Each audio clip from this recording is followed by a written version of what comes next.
Hello and welcome to Dateline New Haven on WNHH FM, your home for community radio. I'm your host, Paul Bass, inviting you to look behind the headlines on the stories that make New Haven tick. Mayor Toni Hart makes New Haven tick morning and night and sometimes beyond. She's here in the WNHH studio for her weekly Mayor Monday checkup on what she and we are up to in the Elm City. Welcome, Mayor Hart. Thank you very much. Good morning. Good morning, and welcome to Patricia Melton, a familiar voice on the station as well. She's here joining Mayor Hart to talk about New Haven Promise. A lot going on, and of course, is a timely part of the year for her. Good morning, Patricia. Welcome back. Good morning. And it's so nice to have you. If you have a question for the mayor, some have already been written in. Don't worry, they're not surprise gotcha questions, but they're a little off the beaten track. But anyone else has a question, feel free to pop it to us via Facebook Live. Here's what you do.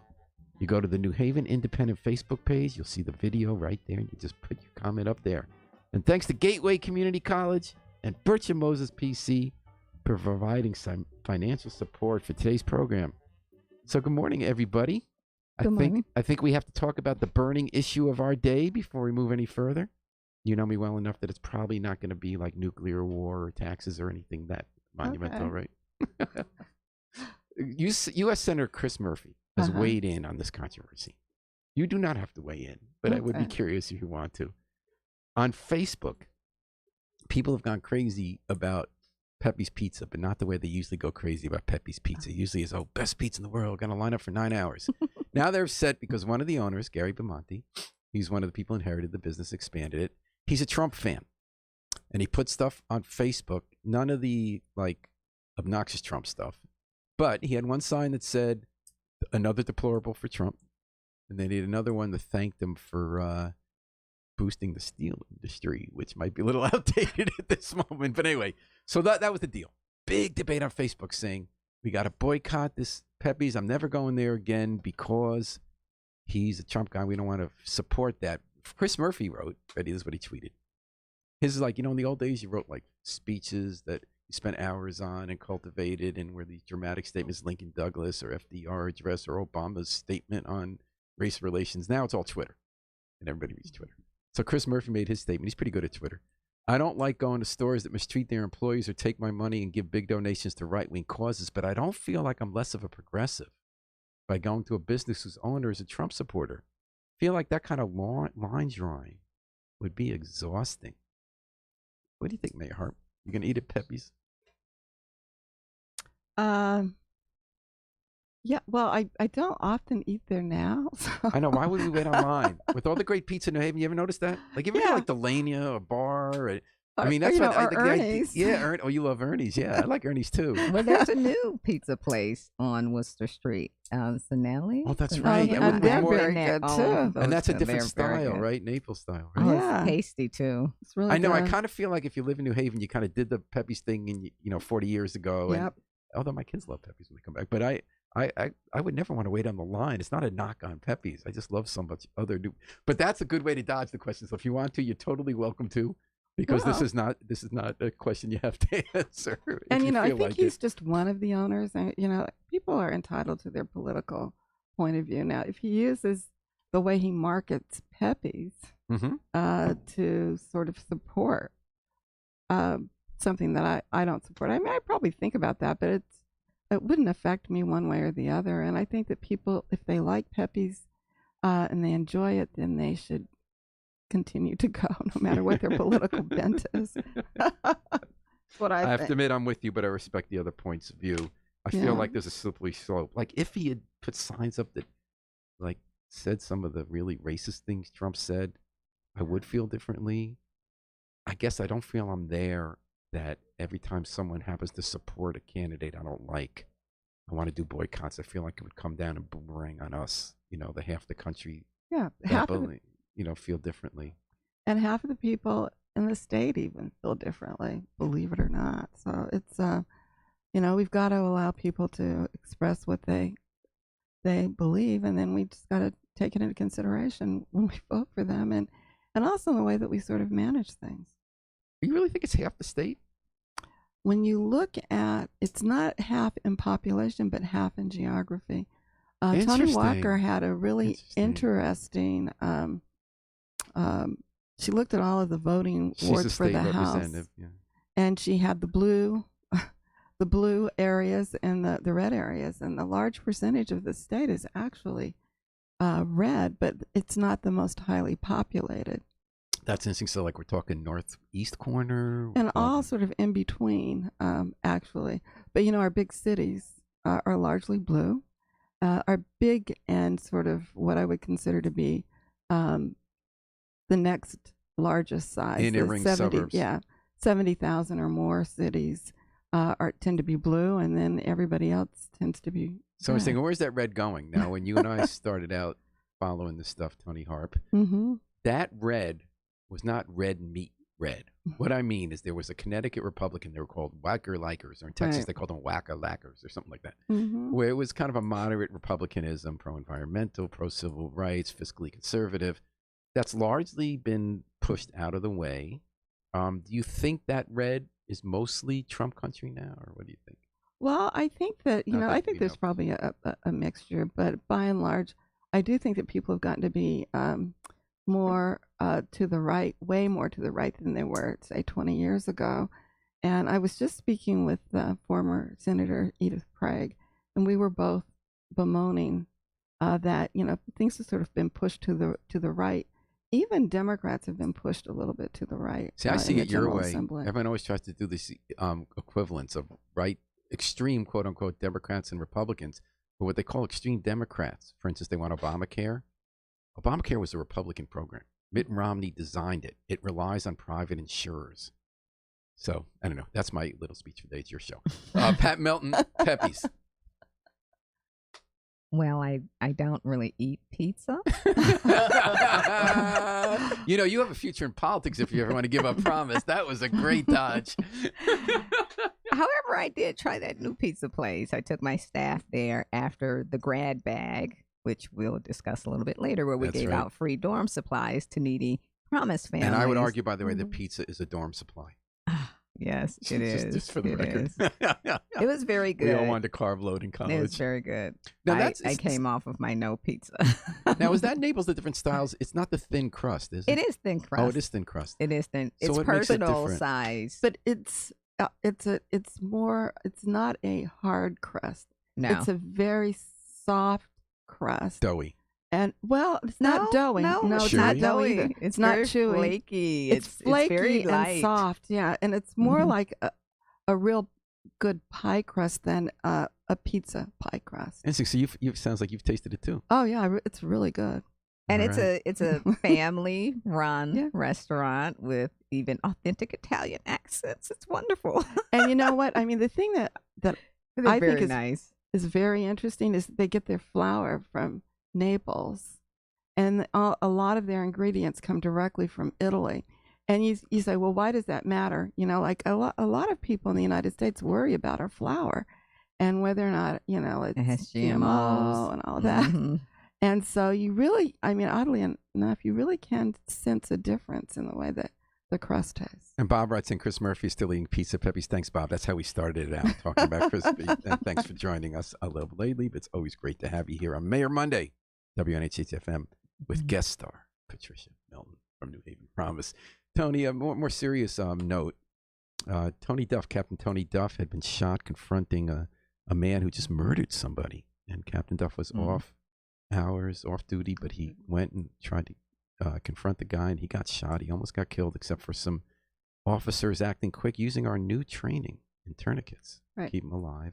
You've been spending a lot of time with the family. There was a very dramatic moment last week when hundreds of cops from all over the region formed a phalanx outside, or sort of two lines outside Yale New Haven Hospital when he was going home. And protocols, you go in a wheelchair out, but Captain Duff was ready to stand and walk out with his wife, Mia, to the really, really an outpouring of love for him and support, and went home. But tell me, you've been spending time even at their home, right, with them, correct? Well, no, I haven't, to be honest with you. But at the hospital and with his wife while he was in surgery. Well. Yeah. I do. His wife actually taught my daughter dance. She was teaching at Edgewood when my kids were there. Yeah, and she's still at career. So she's even in the hospital. She sees students, which is kind of nice. What do you mean, other students who were in the hospital, or they came? Well, they work in the hospital. Oh, that's so interesting. Isn't it? Yeah. like people that are now nurses and different things, Promise that she taught. scholars. Yep. Which Patricia Mellon probably knows about that, because I know that a lot of the good jobs you're trying to steer your high school graduates who go to college is through internships at Yale New Haven. I know they're one of your big participants. Right. We had some scholars over there interning this summer, so they Mhm. probably did see them. Hmm. Well, the really interesting thing, though, about Captain Anthony Duff, he's such a gentleman. And the day after he went home, that morning was the viewing for the young man who was killed, Troy Clark.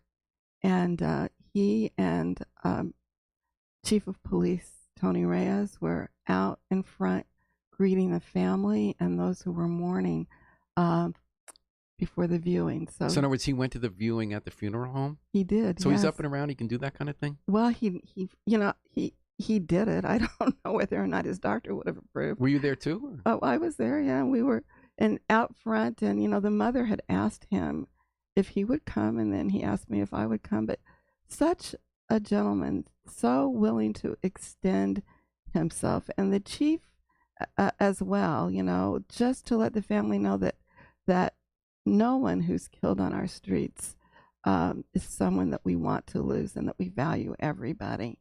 And frankly, Captain Anthony Duff just knew what to do and how to interact with the family. And I thought about him because we stayed outside in front and greeted people as they were going in. But then there are a series of stairs that he has to walk up. It could not have been easy, but he walked up those stairs, and then he went and he greeted everyone in that room. Where was this? It was at Howard Cahill's funeral home. Do we have any update? I guess we're still looking for the person who shot. Well, do we know who it is? I don't know. I think that they have some really good leads, and that we should be hearing something soon. They're very hopeful. I've been looking at past experience, and it seems like when someone's on the lam like that, it is very possible to really hide for a while. Mm-hmm. But it's not possible to hide long term. One of two things happen. You get, eventually your water runs out. You can't be hiding the same way, or they all get in trouble again. Mm. And these don't tend to be people with ready to go run the Chamber of Commerce, the Better Business Bureau. Well, and one of the things there was that shootout in Hartsdale a few weeks ago. Remember the New Haven guy? Mm-hmm. And I think that what we know about people who will shoot and who will kill, there are not a lot of people in our society that do that. So it sort of reduces the number that you start to look for. Only certain people are willing to take that kind of action against another human being. And I was confused. Did Captain Duff fire any shots at the guy? Was it a shootout? I don't recall that. I don't think I ever knew that. Mm-hmm. He has a really special place in New Haven. I feel like Captain Duff. It was an immediate reaction as soon as it happened that night that he really is beloved. Yes. I mean, I was on a panel with him at Quinnipiac. Mercy Quay had a panel with her sorority, and Mrs. Sandra Bland, who had that horrible death in police custody. Mm-hmm. So her sister was there, and I was moderating a panel with Captain Duff. This was just a few months ago, and the audience and the panel were police abolitionists. Their theories: we should not have police at all, because the police were created to keep black people in their place after slavery. Don't worry, I'm not insinuating. So Connie Duff's on the panel, and by the end of the night, Sandra Bland's sister hugged him in front of everyone and said, "I wish that all police officers were like you." I mean, the whole place, and he wasn't obnoxious in any way. He wasn't defensive. I guess that's the big thing about Anthony Duff, and I think a real kind of model with other police officers. He's never defensive, because he had run a lockup in New Haven, and there was a lockup there in Texas where she died, where some horrible things happened. This documentary was very powerful, and he said, he just explained how it worked, and he explained what police do, and you saw him, and you saw a community person, and you just had a different idea about police. I mean, to me, that's sort of like everybody rallied to this guy, and everybody just heart broke about this. I don't think anybody in the police department has a smile as warm as his. Yeah, it's true. It's true. Yeah. And we have some smiles here on Mayor Monday, WNHH-FM 103.5 FM, livestream.org. The State Board of Education has turned down the effort of members of the Board of Education to charge suburban towns tuition for the students they send to our magnet schools. I know Tamiko, MacArthur Jackson, and Darnell Goldson on the board have been pushing this issue. There's a feeling that we don't get reimbursed enough, and that we're leaving spaces open because of a really crazy mathematical formula that doesn't even achieve what it wants to do to try to racially integrate schools. Ends up really discriminating most, I would argue, against people of color in the suburbs. But also, seats get left in neighborhood school-based magnets where no one's in the seat, and people of color in that neighborhood want those seats.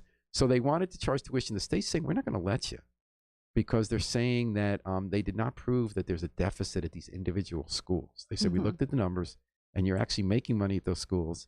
Your revenues are greater than your expenses, so there's no need for this, and we're worried about deleterious effect on integration. And they're going to keep up the fight on the board. They're saying you're not accurately calculating costs, and we had a system-wide deficit. Any thoughts on that? Well, I think that they make a good point. They being Dr. Jackson, MacArthur, and Mr. Goldson about the 25-75. And just let people know what that means is that 75% of the seats need to be city, can't be any more. So we end up leaving like 70%, right? Because we want to make sure that if people leave. No, we entered into an agreement that said that we would make our responsibility even more stringent. It would be 65-35. And, in most of our schools, we haven't even reached 25 yet. And so I agree with the argument that New Haven residents should be able to fill the 75% of those seats. And so that part I agree with. Why did we agree to 65 rather than 75? I have no idea. It just doesn't make sense to me. Well, was that the terms of the money they gave us to build the schools, which is always the argument on the other side? No, that wasn't. But I think that somehow someone, this was years ago, calculated that if we agreed to the 65-35, that it would be easier for us to make that, because 75. we would recruit harder than we would if it were 25-75. It's just never worked. And so for me, we've got to, and state statute says that it's 75-25, and I think we just agreed to 65-35. And so I think we've got to go back. Mistaken belief that would produce a different kind of result. Right. And it didn't. And so, and it makes it, and that's the one thing that makes it really difficult, because New Haven parents really don't understand why their kids can't go to these schools. And then when you look to see that we don't have 75% of the seats in those schools, it's just hard to make that argument. But what I understand around the magnet school funding that we get, and it may relate to the amount of funding that we get, so that we're going to get funding that is related to the distribution, and it may be a little higher.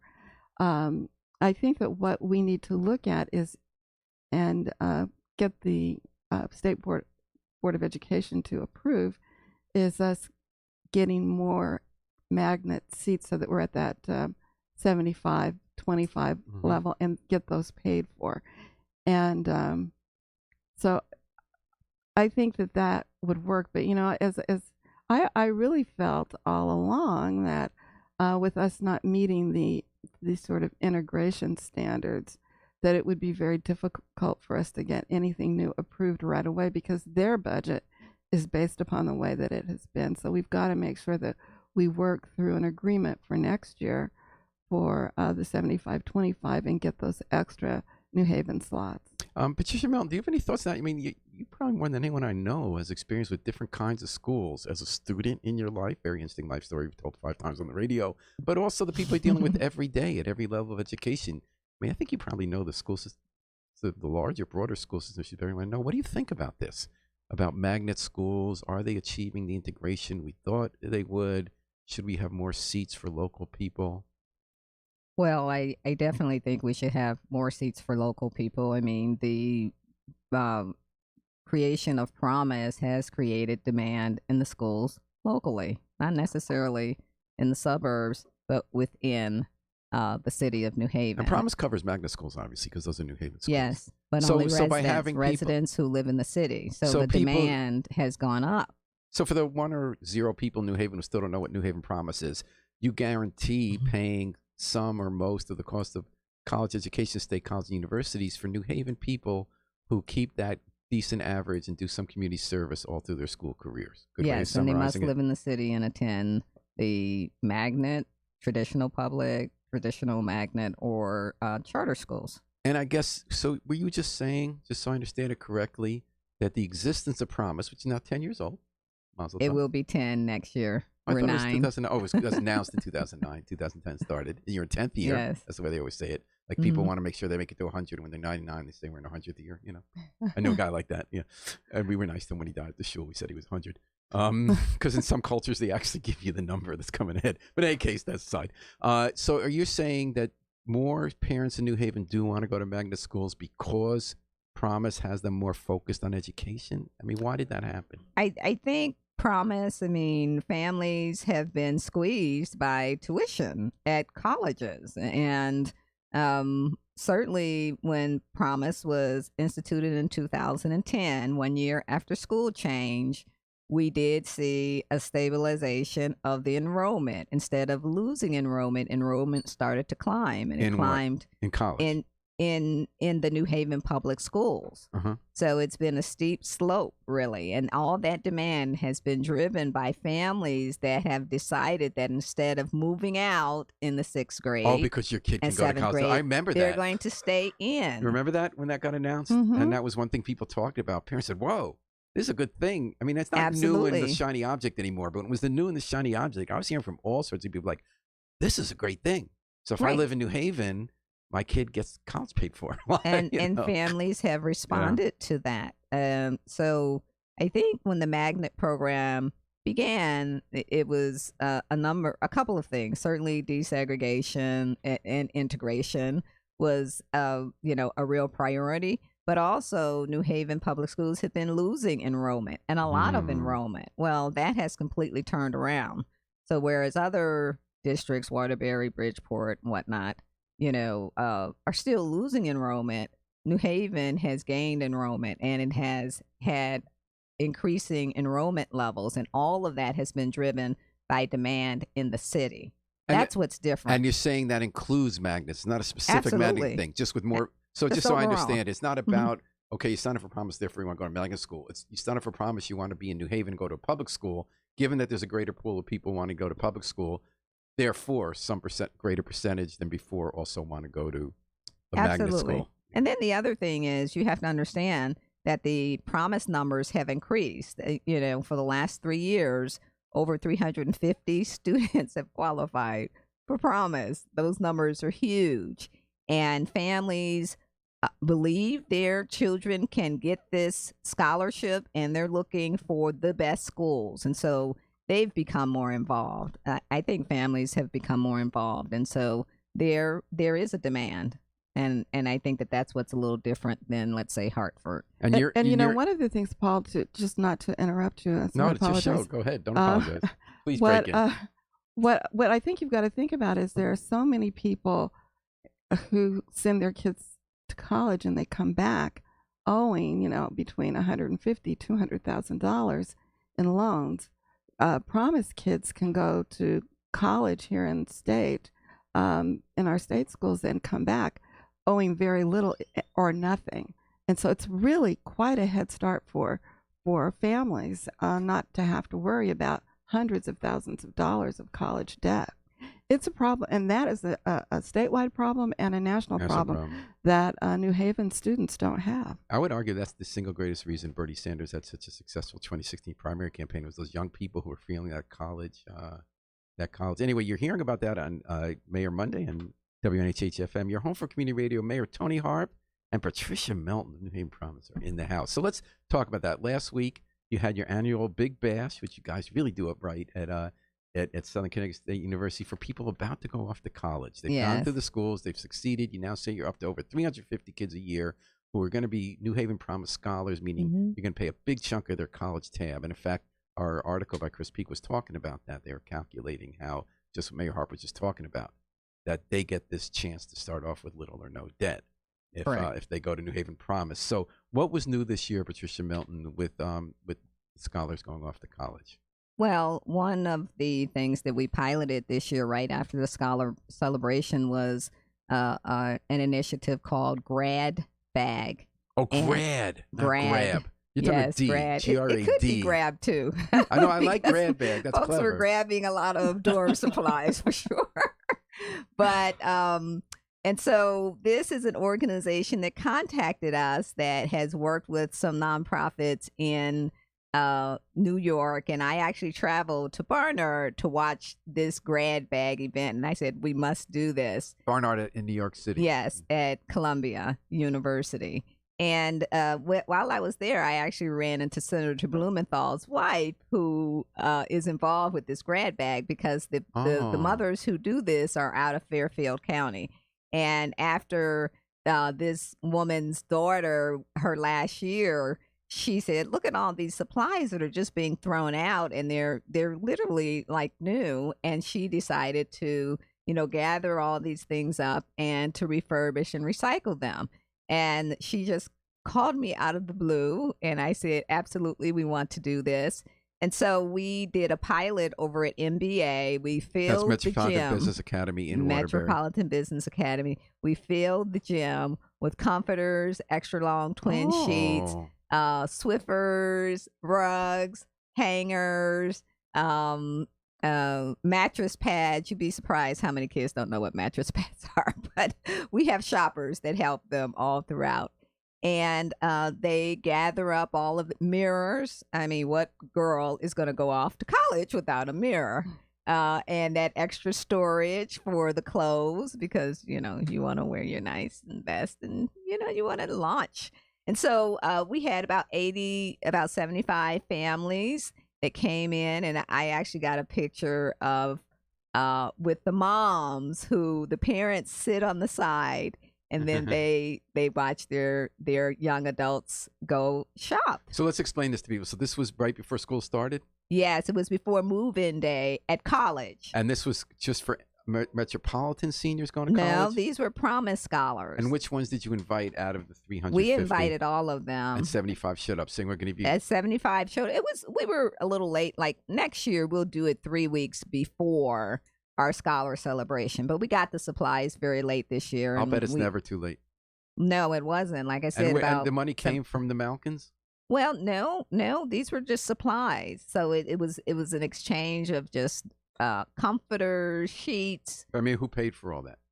It was donated by the colleges that participate. Oh, nice So job. we're looking for some of our local colleges to participate, like Yale, Quinnipiac. In fact, I'll be meeting with Quinnipiac's President Judy Oley, and I'm going to put her on the spot, as I always do, everyone on my board. And I'm going to say, we would like to have this group come in and at the end of the year to collect these dorm supplies so we can give them to needy families. Oh, they're used dorm supplies. Yes, but they're like new. They're like used. new. They're like new. They're all individually wrapped. Okay. So you wouldn't even know they're gently used. They're completely laundered. I mean, really, they're like new. All right, and by the way, Michael Ewell and Bob McCormick, thanks for the questions. We're definitely going to ask them before the show's out. But right now, we are talking to Patricia Melton and Mayor Tony Harp about New Haven Promise, one of New Haven's great marquee public programs that really thought a lot about policy before it started. Thought about what do we need to help our kids succeed, get to college, and they said start them early. So now I remember in the past, get them thinking about college with their families early, and then give them this incentive. If you keep up the average, do the community service, you're going to have a big chunk of college paid for. Did you do a canvas this year where in the past you guys went out in the neighborhoods and talked to kids who were starting kindergarten and talked to their parents to tell them about Promise and what lay ahead for them? Was that done this year? There are canvases that are done every year, and we do participate in the school district. We provide T-shirts, and so the volunteers do talk to students about the canvases. I mean, I think this year it's a kindergarten canvas. It's also a 9th grade canvas to make sure the students know that they have to get counting. Off. Yes, they have to get off to a solid start. Now you guys are funded by the Community Foundation for Greater New Haven and Yale, and I believe Yale New Haven Hospital. Yale New Haven Hospital. But you also very much work closely with the schools. I mean, you're here and Tony Harp is here. I mean, you're both kind of your bailiwicks intersect. Tell me about that. Well, how important it is that partnership? I mean, in what ways does the public schools work with Promise? I'll piggyback. Well, a couple of ways. Certainly, I'm sure everybody's heard that we don't have enough counselors, but we do have them, and oftentimes because Promise identifies scholars early, years before they actually become an actual New Haven Promise scholar, and they help with some of the counseling that needs to happen with our young people, and I think that that is really important. The other thing that Promise does that is really important, and they did it with the Teaching and Learning Committee that I chair on the Board of Education, and that is they provide data, and the data is really important because the other thing about Promise, it's not just a college scholarship program, but it's also something that is supposed to have an impact on the quality of schools in New Haven, public schools in New Haven, as well as our economy. So it helps the quality of the schools by having an incentive for kids to do well and then help them get. I know Patricia's done a lot of work with helping them get over the line. And, Mayor Hart, we're talking about data, and I know few organizations that do as much data as Promise. Every year I get to look through all sorts of charts and stuff.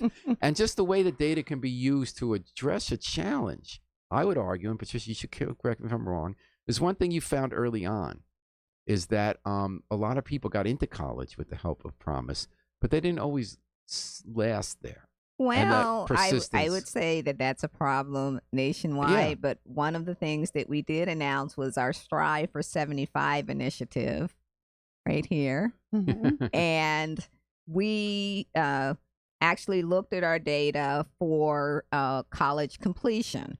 And of the Promise programs in the entire country, we have one of the highest completion programs. Which is what? Which is about 67% across the board on average for our students going to four-year colleges, which 90% of our students go to four-year colleges.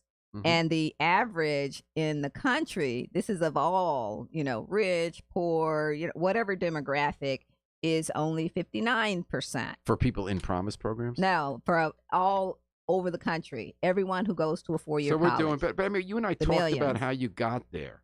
I mean, I remember, Patricia, because you had your own experience. You came from on scholarship at Ivy League University and succeeded, and you've used what you learned to personally mentor students who are in college about what they're going to need to get over the hump when they encounter a new environment, something that might be hard to keep them going. And then you have other people working for you who have been through the Promise program, been through college, who also offer. I mean, we've come on the air and talked about that. How important has that one-on-one mentorship been? Well, I would say it may sound trite. It takes a village, but that's exactly what we've created. We call our Promise scholarship and support because we do stay very closely aligned and work very closely with students with our college partners. Like right now, what we're working on is that initial payment. One of the things that is a huge barrier is just deciphering the financial aid. How much am I going to owe? So we're already exchanging. We've already been exchanging that information so kids know exactly, families know exactly what they're going to owe, how much is Promise going to pay, how much other scholarship. That's really critical. And then once students are there, we stay in touch with them because we do have a very robust internship program, paid internship. So when you really think about what our students make, what our scholars make in paid internship over 4 years, if they get an internship every year, and about 200 kids get internships every year, half at Yale, those kids can make about $12, $13, almost $14,000. And that's why so many of them are coming out, including the leverage dollars. UConn adds $5,000 for every student that goes to UConn. We're nearing 100 students going to UConn alone just in this class. That's awesome. Eastern just announced, and the mayor was there, that they will guarantee a benefit plus guarantee that every Promise student who comes to Eastern will have a job, a paid job, for the entire time that they're on campus. And that's the first university to guarantee that. So we've kind of sort of pulled it all together. And between the colleges who we talk to very closely, we work very closely with Southern, their EOP program, the SSS program, and these are all support programs. And we have, of course, obviously, our scholar alums who are at these colleges, paying it forward and helping the newbies who come to campus. it's that comprehensive approach that has given us a rate that, is the envy of all the other programs. I guess I can say that. Can I say that, Mayor? I think you can say that. Like the other thing that her data shows is how resilient New Haven public school kids are. Yes. So I don't know if you want to talk about that or not, but like everybody, I go to board meetings and I hear all this discussion about, like what an awful job we're doing in New Haven public schools. It's absolutely the opposite is true. That these young people who are the Promise students, they are resilient. They stay in school to a greater degree, I think, than the average in across America. The country. Yes. And so we're, I've often said, and maybe I said it on this program too, but this whole thing with Bill Burr, he's a comedian, and he was basically asking the question about, all these stars who got their kids into colleges. Oh yeah. By pretending they were on sports teams. That must have got you mad, Patricia, because you were a genuine athlete. or like they somehow manipulated the SAT. And he says, what you don't hear, and this is really true, is that these kids are now out because their parents were found out. The parents are in trouble, but the kids are still in school. And what you hear about us is our SAT scores and all of that. But what you don't hear about is how resilient our kids are, how they stay in school, and how so many of them graduate on time. So anyway. Yeah, and I want to bring up one more point about that. But first, Danny Hunt asked, since it's an education question, and thanks for the question, Danny, does Mayor Harp plan to visit schools and see students this school year?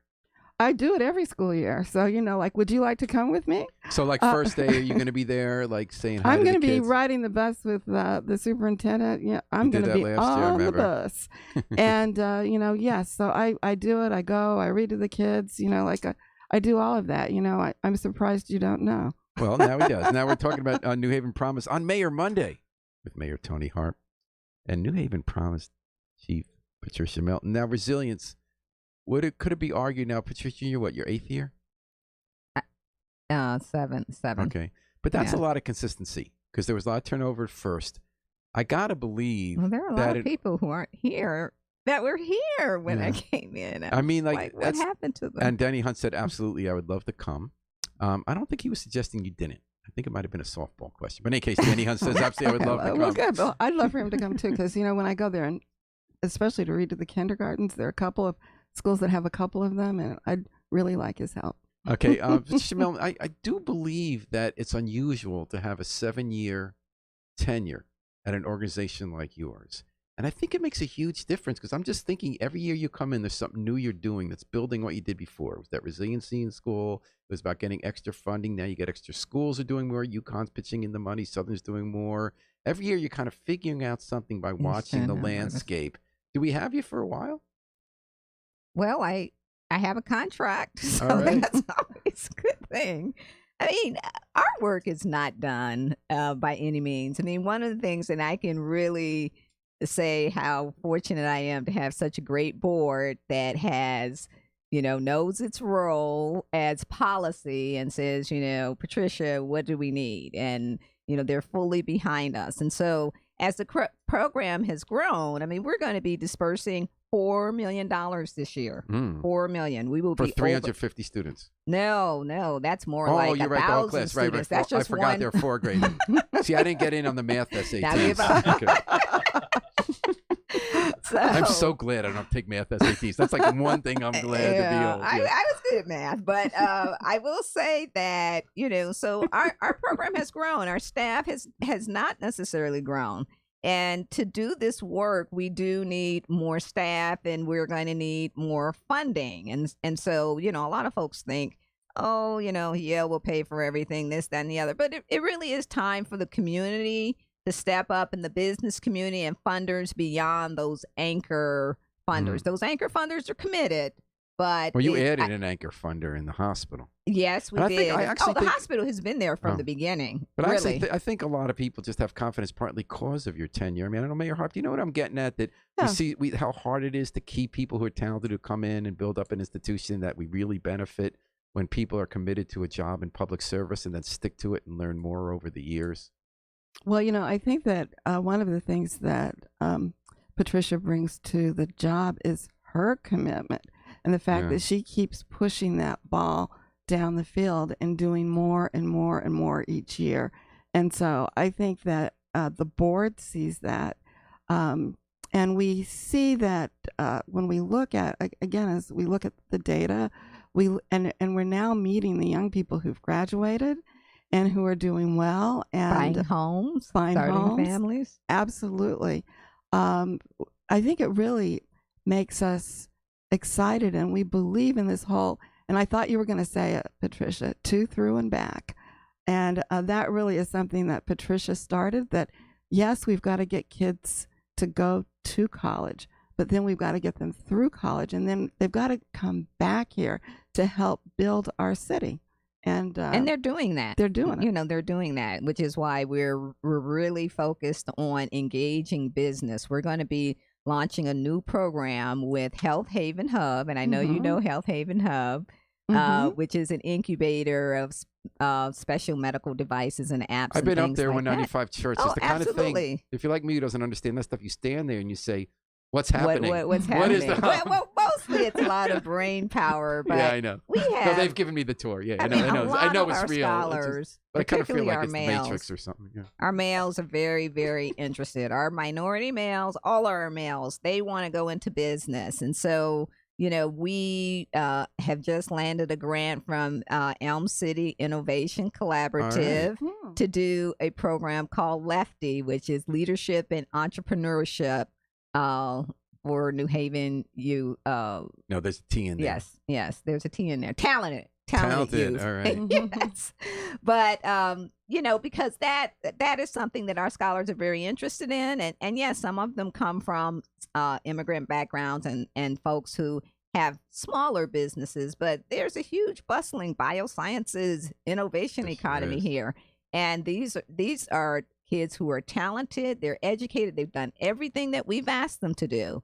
So we will be launching this initiative to expose them to the startup ventures that are already here, who are saying we need talent. Well, we have talent. And so we're going to be working very closely with the chamber and things like that. And I also wanted to mention that Albertus Magnus also has been a huge contributor in terms of adding additional scholarship dollars, and their numbers are really increasing. I think this year they had 12 students. That's great. Well, ever since Mark Camille got there, I've just seen a lot of ways they're he involving said themselves this more year in New was Haven. They see their success tying into New Haven's success and vice versa. Well, you're all over, Patricia Melton, as always. And Tony Hart said, Bob McCormick says, I saw the mayor strutting herself at Unity in the community. I had a good time. Were you strutting really? Well, I don't think I've ever seen you strut. Well, I took a chance. I don't know if it was as much strutting or what, but the person who was singing invited me to come up and dance. And so, you were dancing. I've seen you dance. Yeah. That's not such a big chance. Oh, wait. The mayor loves to dance, particularly line dancing. Yes. I've had to kind of tuck behind her. And Emma Goldman says, if I can't dance, I don't want to be part of your revolution. So what was going on? Well, it was Unity in the community. WYBC had an event was it at Gough Street Park? It was at Gough Street Park.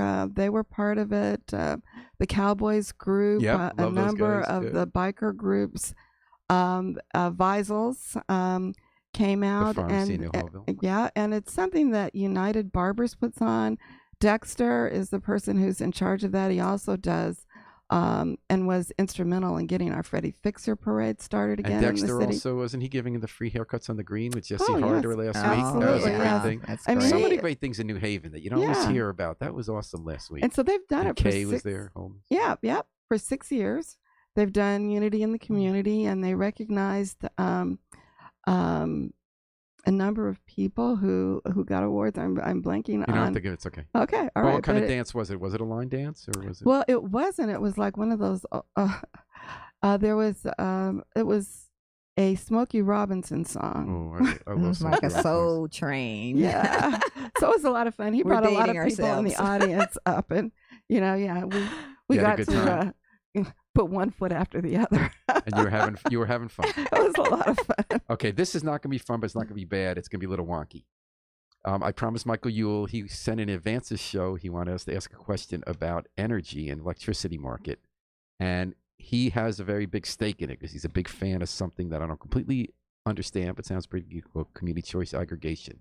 He asked if you support, question is worded from the point of view of someone who thinks we should do this. Okay. Does Mayor Harf support fixing the flawed electricity market deregulation in Connecticut by getting rid of predatory third-party suppliers and introducing community choice aggregation, which has been, he says, proven to lower costs for residents? You support enabling legislation for community choice at the state, as noted as a positive specific action during your city engineer's testimony at an aldermanic committee about climate change. Do you support Connecticut adopting a community choice aggregation as a method? And that's where you get together with other communities and buy energy in as a group with local residents and small businesses to get a lower cost.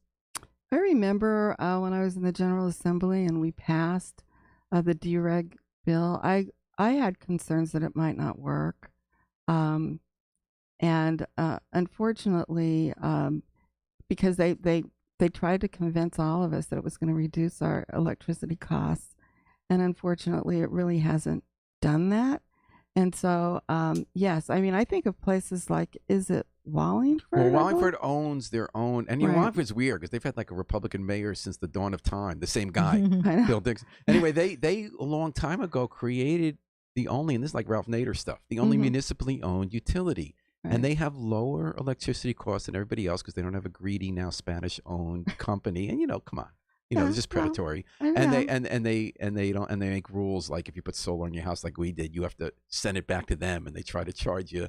They buy wholesale and you pay retail and all that kind of stuff. But yeah, municipally owned. It's not the exact same thing here. Well, it's not exactly the same thing, but the whole idea of being able to sort of have a group of people define their own destiny from an energy point of view makes sense to me. So is the question the details, you're saying?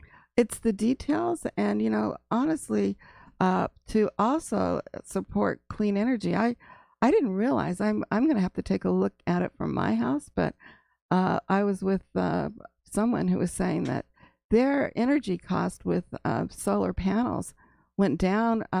It was cut in more than half. That happened with us. We put solar panels on last year, Mm-hmm. and we grandfathered right before that evil move, which I can't understand. I really can't, because I try to see both sides. Mm-hmm. Where now UI is going to still charge you. You have to send them back what you get in your house, and they pay less to get it back from you, and then charge you more for the energy they send you back. Oh my God. No, that's not an incentive. No, it's not. It's like saying, please, let's go back to the 1900s and believe we're just going to pollute and have, warm up the planet.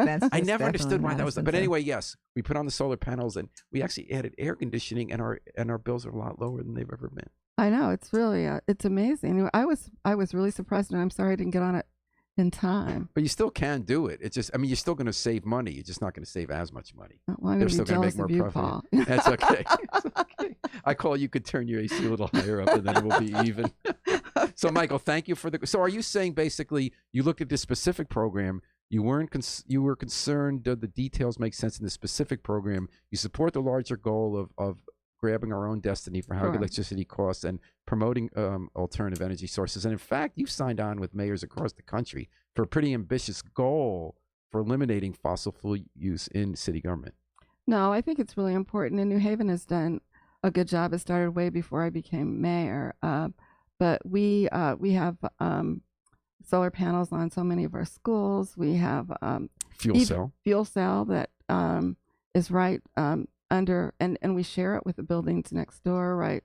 And then in the firehouses Street. are adding them, I believe. Right, so that we're doing a lot, and and I think we're going to be looking at getting more electric vehicles. So we're gonna in our New Haven bubble, where you can pretend some of the things in the world aren't happening because we do it different. Brett Ilhan, who I always kind of feel like we have our little so we're doing stuff. Sort of like doing drugs without drugs. They say like that's all happening out there, but we got electric vehicles and fuel cells and all that stuff. And maybe we'll inspire. And Sanctuary City. Brett Ilhan Hoover says, reading that the Connecticut public colleges have an increasing out-of-state population. Shouldn't the state focus on having more in-state students populate and support our schools, particularly the students from our cities? That sounds like a Patricia question.